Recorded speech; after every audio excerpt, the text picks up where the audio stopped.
Wait a second. Right now, you're watching this video. But whether you continue watching this video will be decided in the next 30 seconds. Because I'm going to tell you something, and it will most likely make you uncomfortable. Henry Ford hated one type of person throughout his life. Not lazy people, not ignorant people, not poor people at all. There was only one thing that burned inside Ford: those who accepted being average. Because Ford saw this: the average person doesn't just limit their own life. Without even realizing it, they pull everyone around them down too. And when this video ends, something about you will have changed. Either you will see yourself in this category, or you will never go back there again. Both will transform you. The average person is not a bad person. Let me make that clear first. The average person works, pays bills, takes care of their family, has responsibilities. But inside the average person, there lives a silent but deadly belief. Life is just like this. This belief is invisible, but it leaves traces in every decision. They don't take risks because they think, what if I lose? They don't ask questions because they fear I'll look stupid. They don't leave their comfort zone because the outside is unfamiliar. And the most dangerous part, they don't believe their life can change. They don't even say this to themselves, but their actions say it every day. Ford called this lack of belief. And he realized something. The vast majority of people are not failing. They're not trying. These two things are not the same. Failure teaches you. Not trying leaves you the same. 1 year later, 10 years later, in exactly the same place, with exactly the same questions. But here's the interesting part. Most average people know this. Deep down, they feel it. They realize something is wrong. But they still don't take action. Why?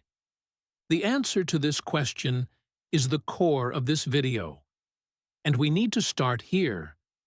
The word comfort sounds nice, safe, soft, peaceful. But when Ford heard the word comfort, he saw something different. A slow death. Think about it. You have a thermostat, the same temperature every day. Not too cold, not too hot. Perfect comfort. But this thermostat isn't in a room. It's in your life. Salary comes. Life goes. Week starts. Week ends. Years pass. And one day, you look in the mirror. What you see scares you. Because you saw the same face 10 years ago. The same worries. The same dreams. The same, one day I will. Comfort gives the feeling of progress. But it is not progress. Now I need to ask this. Why is comfort such a powerful trap? Because it doesn't hurt. People move away from pain. This is an evolutionary instinct. Run from danger. Run toward safety. But in the modern world, this instinct sabotages you, because growth always requires some discomfort. Learning a new skill is uncomfortable. Entering a new environment is uncomfortable. Having a difficult conversation is uncomfortable. And the brain says, there is discomfort. There is danger. It pulls you back. Returns you to comfort. This cycle keeps millions of people in place. The biggest motivation of the average person is security. And the desire for security is the biggest enemy of growth. The choice is simple but brutal. Either you choose comfort, or you choose growth. You cannot choose both. Now I'm going to tell you something no one says openly. The thing that keeps the average person stuck is not laziness, it's fear. But this is not ordinary fear. Not even fear of failure. The real fear is this: becoming successful. It sounds ridiculous, I know. But listen for a minute. Failure is a familiar pain. People know what they will feel when they fail. Disappointment, shame, maybe a little crying. But it ends. It passes. But what if you succeed? Life changes. Relationships change. Your environment changes. Responsibilities increase. Expectations rise. You are no longer the old you. And this uncertainty creates a much deeper anxiety than fear of failure. Ford explained it like this: people want a better life, but they don't want a different life. This contradiction remains unresolved inside them, and as long as it remains unresolved, they stay motionless. Can you see traces of this in your own life right now? Maybe there's something you want to start, but you keep postponing it. You say, "I'm not ready." You say there's no time. You say conditions aren't right. But in reality, you know that thing will change your life. And change scares you. This awareness is the first step. According to Ford, the person you need to be most careful about in life is not someone actively trying to stop you. A negative person stops you. You see them. You recognize them. If necessary, you distance yourself. But a person with an average mindset slows you down. And slowing down is often unnoticed. That person doesn't say, "Don't do it." They say, "Wait a little." They say, "Don't rush." They say, "Conditions aren't right." They don't say, "Who do you think you are?" But their eyes ask it. And every month you slow down a little more. You start waiting a little more. You start saying, "Maybe they're right," a little more. At some point, you stop. And you can't blame anyone, because no one directly said, "Stop." That's why the average mind is contagious. If you stay in the same environment long enough, you start asking their questions. You start feeling their fears. You start living their lives. There are studies proving this. Social psychologists discovered people drift toward the income average, thinking patterns and habits of the 5 people they spend the most time with. This rule is as rigid as physics. Think about the 5 people in your life right now. Are they pulling you up or keeping you in place? The answer most likely explains where you are. You can capture the difference between successful people and average people in a single moment. That moment, when they face an obstacle. The average person asks, "What if it doesn't work?" The successful person asks, "How can I make it work?" These two questions are asked at the same time, in the same situation, but they create two completely different lives. What if it doesn't work? Locks you. It programs the mind to search for dangers. As it finds them, the list grows. As the list grows, taking action seems impossible. And you stay there, motionless, with that question. How can I make it work? Opens you. It programs the mind to search for solutions. Every solution opens a new door.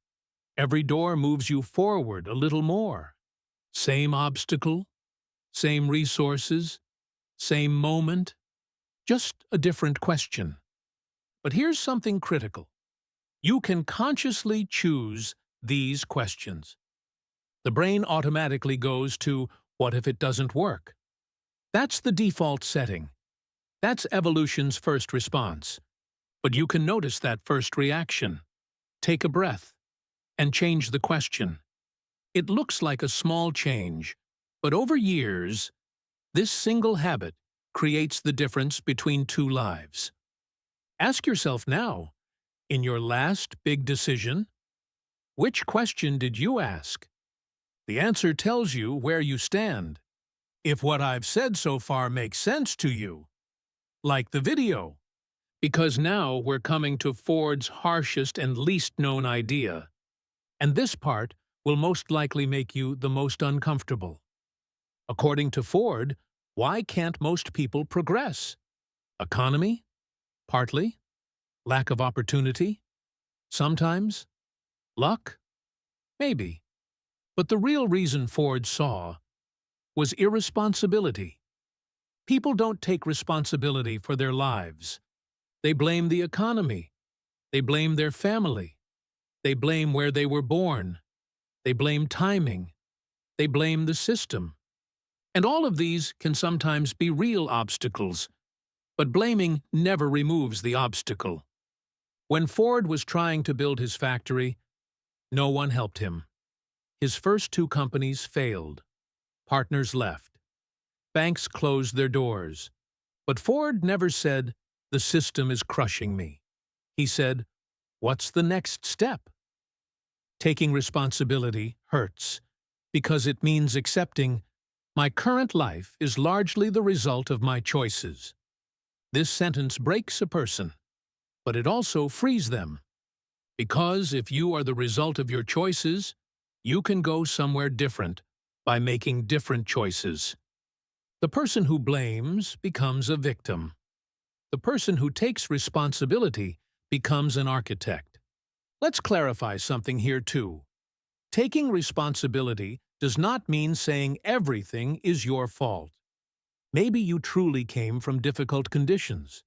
Maybe the system worked against you. Maybe luck never smiled at you. These can be real, but they determine your starting point, not your ending point. And what will determine your ending point are the steps you take starting today. If you want to become the architect of your own life, you must first drop the blame.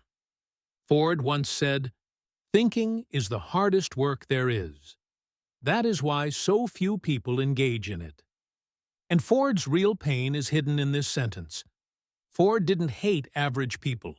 He hated average thinking, because wasted potential, to him, was the greatest tragedy in the world. Think about it. Every person is born with something: capacity, curiosity, energy, potential. But most people finish life without using that potential. Why? Because the average mindset does three things. It shrinks dreams, it enlarges risks, and it keeps a person exactly where they are. At 20, you had huge dreams. At 30, they shrank a little. At 40, you learned to be realistic. At 50, you started saying, "It's always been like this." Isn't that a tragedy? And I realized this.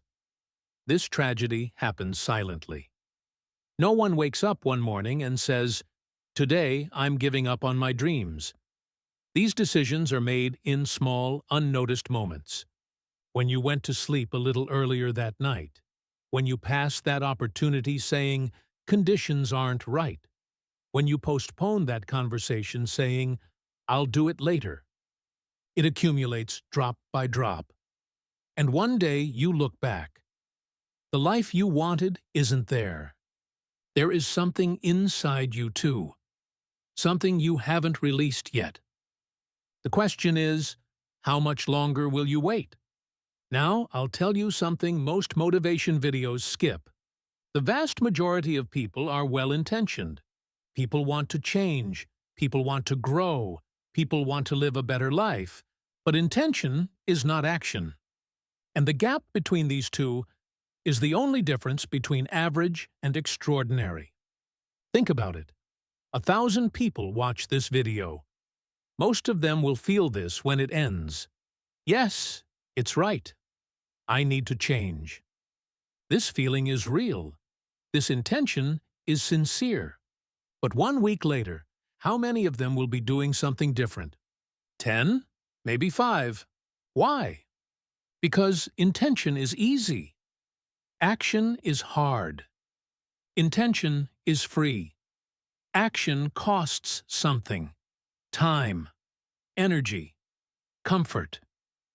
Ford knew this very well, and that's why instead of holding idea meetings in his factory, he moved directly into building prototypes. There was no perfect plan, no feeling ready, only the next step. And that step created the next one. What's stopping you right now is most likely not a lack of intention. It's a lack of the habit of taking action. These are completely different problems, and they require completely different solutions. Now ask yourself honestly, are you controlling your life, or are your habits controlling it?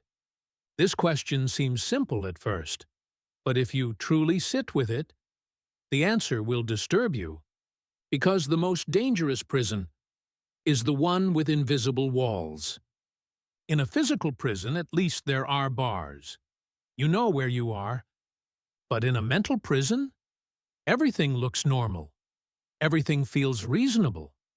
Everything feels like this is just how it is. You wake up, same routine. You go to work, same road, same conversations with the same people. You come home, look at the same screen. You sleep. And this cycle continues for years. No one is forcing you to stay. The door isn't locked. But you don't leave. Because the mind fears the unknown. And when you do the same thing every day, choosing the unknown becomes harder and harder. Habits start controlling you. And you don't even realize it. Because habits don't hurt. They just numb you. So how do you escape this prison? There is only one door. Awareness. Just being able to say, I am trapped here, makes the prison visible. And a visible prison can no longer hold you. The greatest awakening moment is this. One day you realize, for decades you haven't been making choices. You've just been reacting. At that moment, change becomes possible. So what's the solution? Watching motivation videos, building a morning routine, reading books. These are tools. The tool is not the main thing. The main thing is identity change. Stopping being average doesn't start with doing things. It starts with believing things. Ford explained it like this. If a person sees themselves as a worker, they think like a worker. If they think like a worker, they make decisions like a worker.